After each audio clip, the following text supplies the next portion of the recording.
तो इसी पर चर्चा कर लेते हैं। खास मेहमान हमारे साथ जुड़ चुके हैं। मेजर जनरल डॉक्टर जेके बंसल जी हमारे साथ जुड़ गए हैं, जो कि डिफेंस एक्सपर्ट हैं, और ग्रुप कैप्टन यूके देवनाथ जी भी हमारे साथ इस वक्त जुड़ चुके हैं, जो कि डिफेंस एंड स्ट्रैटेजिक एक्सपर्ट हैं। आप दोनों का बहुत इस्तकबाल है सलाम टीवी में। जेके बंसल जी, पहले आपके पास आना चाहूंगी मैं यहाँ पर। देखिए, इजराइल अब एक बार फिर अपनी हरकतों से बाज नहीं आता हुआ नजर आ रहा है और उसने तमाम सामान की सप्लाई रोक दी है रमजान के महीने में। आदाब जारा जी।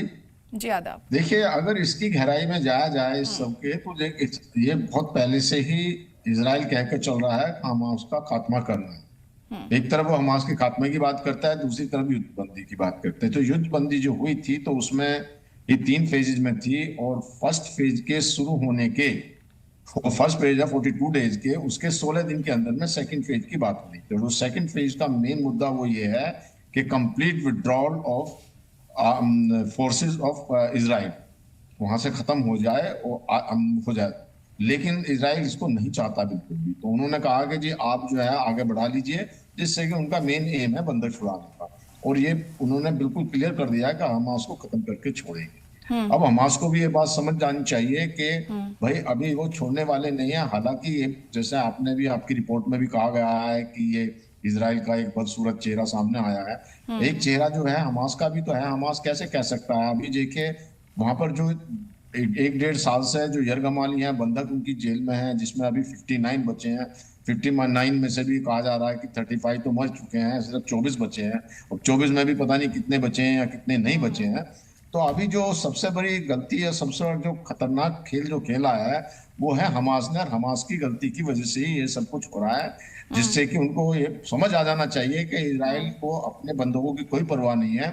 हालांकि वहां पर बहुत जो आपने कहा मुजाहरे हो रहे हैं, जी प्रदर्शन जी। हो रहे हैं, वो प्रदर्शन बहुत पहले से हो रहे हैं। और जिनके जो रिश्तेदार यरगमाली हैं, बंधक हैं, वो तो प्रदर्शन करेंगे ही, वो बंद करेंगे। लेकिन ये कई बार सब समझ चुके हैं इसको कि इजराइल के ये मुद्दा नहीं है। वो बिल्कुल भी इत्तेफाक या कोई उनके लिए जो बंधकों की कोई परवाह नहीं है। जी वो जी इसलिए इसको सोचते हुए वो अपना ये जी सब कुछ बिल्कुल। और आगे इसी वजह बढ़े। से मुजाहरे वहां पर हो रहे हैं, क्योंकि लगता है कि इजराइल नहीं सोच रहा है अपने ही देश के लोगों के बारे में जो बंधक वहां पर हैं। और इसी वजह से अगर यही रुख इजराइल का रहा तो हमास भी बंधकों के साथ और बुरा बर्ताव कर सकता है। यूके देवनाथ जी, आपको क्या लगता है कि इजराइल के इस रवैये को किस तरह से देखें? क्योंकि जब सीज फायर पर बात हो गई है, अब दूसरे मुआहदे पर बात चल रही है, तो ऐसे में ये जो रुख है कि सामान पर पाबंदी लगा दी गई है और रमजान का महीना चल रहा है, जो वहां की आवाम है उसका तो कोई इसमें वो गलती नहीं है, उसके बावजूद इजराइल का ये रवैया आप किस तरह से इसे देख रहे हैं?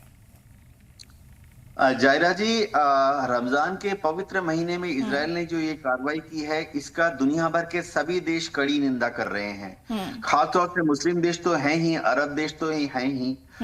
कतार, इजिप्ट और जोर्डान ने तो स्टेटमेंट इशू किया है बाकायदा ऑफिशियली।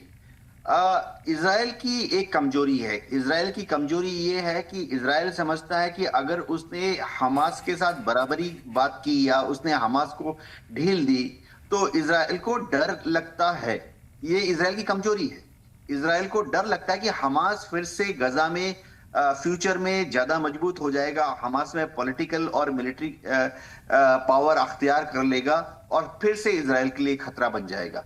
इजराइल को समझना पड़ेगा कि ऐसा नहीं है। इजराइल को समझना पड़ेगा कि गजा में अभी एकमात्र जो पॉलिटिकली ऑर्गेनाइजेशन है जिससे बातचीत की जा सकती है, वो है हमास। अमेरिका भी चाहता है कि फिलहाल ये जंग जो है सीजफायर ना टूटे और जंग का, लड़ाई का जो दायरा है बहुत ही लिमिटेड रहे। बहुत कोशिश के बाद, हमें भूलना नहीं चाहिए कि बहुत कोशिश के बाद हिजबुल्लाह के साथ सीजफायर डील साइन हुई है अमेरिका के दबाव में। हमें भूलना नहीं चाहिए कि हुती भी फिलहाल अपने को बहुत डिसिप्लिन्ड फोर्स दिखा रहा है।